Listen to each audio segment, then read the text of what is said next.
안녕하십니까. 저는 충북 음성에 사는 최남렬이라고 합니다. 오늘 태어난 고향은 충남 공주고요. 우리 어렸을 때 부모들 다 돌아가시고 조실부모하고 그래가지고 집안에서 이렇게 자라다가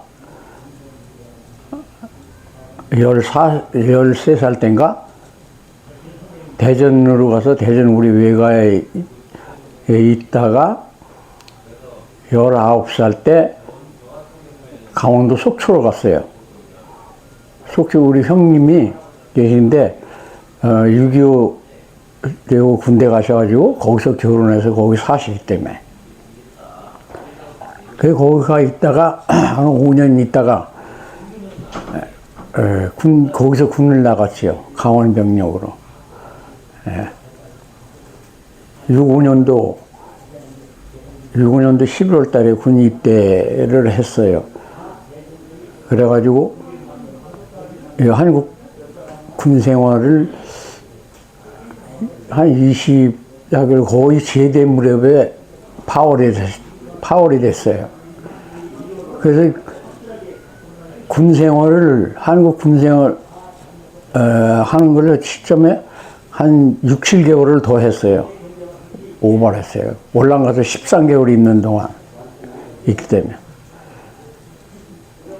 그 한국에서는 통신병이라 통신대에서 교환대 근무하다가 파월 돼가지고 전투라는 걸 알지도 못하는데 맹호 1대대 3중대 1소대 소속이 돼가지고 가는 날부터 전투를 했어요.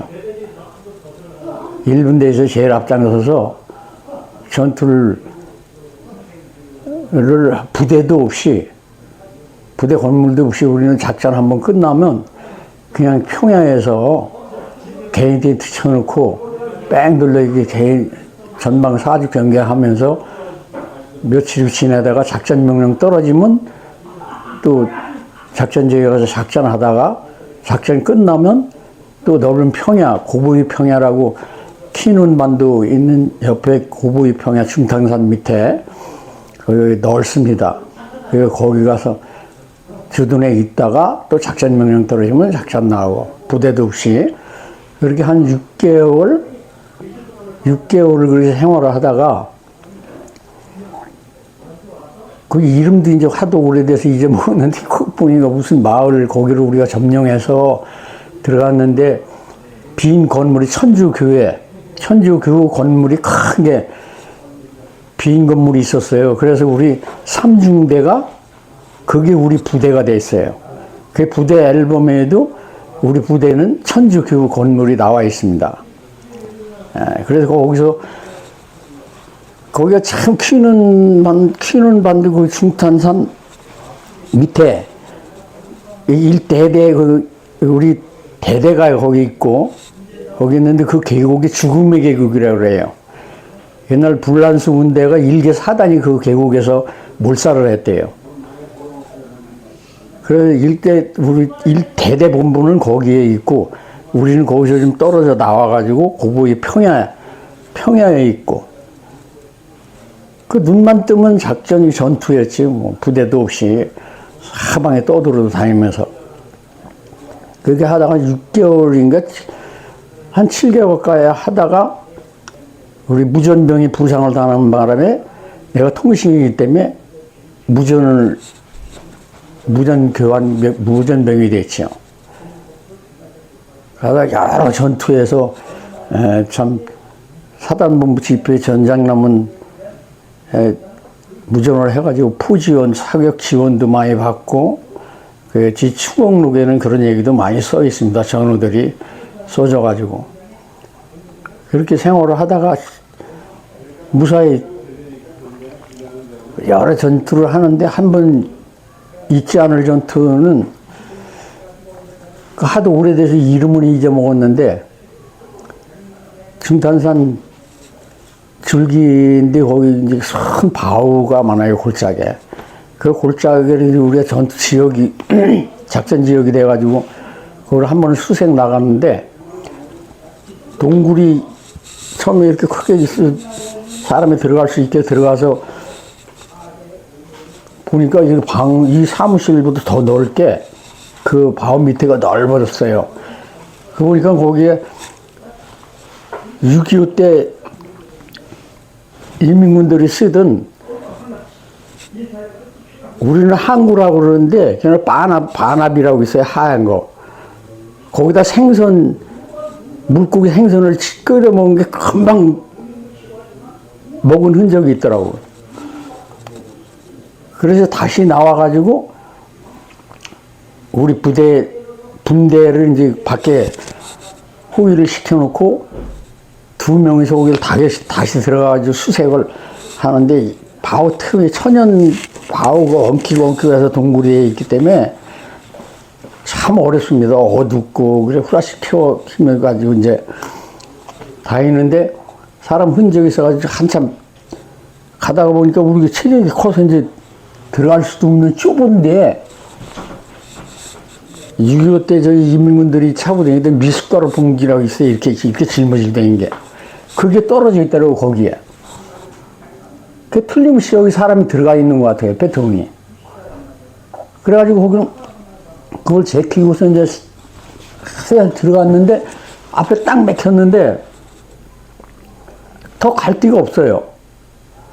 근데 그 후라시를 이절리 비춰도 갈 데가 없는데, 거기서 두루 흔적은 있고. 한참 이렇게 거기서 쉬면서, 둘이서 얘기를 하면서 내가 앉아있는 바로 밑을 보니까 이렇게 해가지고 폭 들어갔어. 근데 거기를 후라시를 이렇게 비춰보니까 도저히 사람 들어갈 수가 없는 거예요, 내 생각은. 그리고 틈이 이렇게 거기 폭 들어가서 그 밑에 옆으로 뚫렸는데 우비가 보이는 거예요, 바로 틈에서 비옷 잠박 우비가. 그리고 그걸 후라시를 이렇게 비치는데 그 우비가 움직이는 거예요, 거기서. 이게 틀림없이 저기 있구나.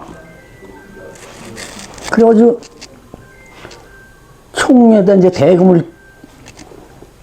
대금 착용해가지고 그 우비를 콱 찍어가서 이렇게 잡고 당기니까 이게 좀 딸려도 안 딸려오더라고. 사람 잡고 있는 거예요. 사람은 보이질 않고 바우가 이렇게 가려가지고. 그 결국에는 거기서 몇 시간 동안 실갱하고 하다가 얼굴을 볼 수도 없고, 그 옆에를 이렇게 넓은 이렇게 바우가 있는데 틈이 요만큼 요 정도 있어요. 내 손 겨우 들어가더라고. 그래, 거기 흙이 좀 있어가지고 이렇게 파고서 지형이 거길 것 같아가지고 파고서 이렇게 보니까 딱 눈이 마주친 거예요. 통하고. 그게 상당히 어려워요. 내가 군대를 늦게 가가지고, 내가 그때 26세에 있었는데, 그 친구는 한 10대 같아, 10대. 그게 어려워. 그래, 이제, 나오면 살려준다고, 나오면 살 수 있다고 나오라고 그래도 말 한마디를 안 해요. 그리고 거기서 몇 시간 동안 둘이 이렇게 하다가, 해는 지고, 그 야간에는 한국군은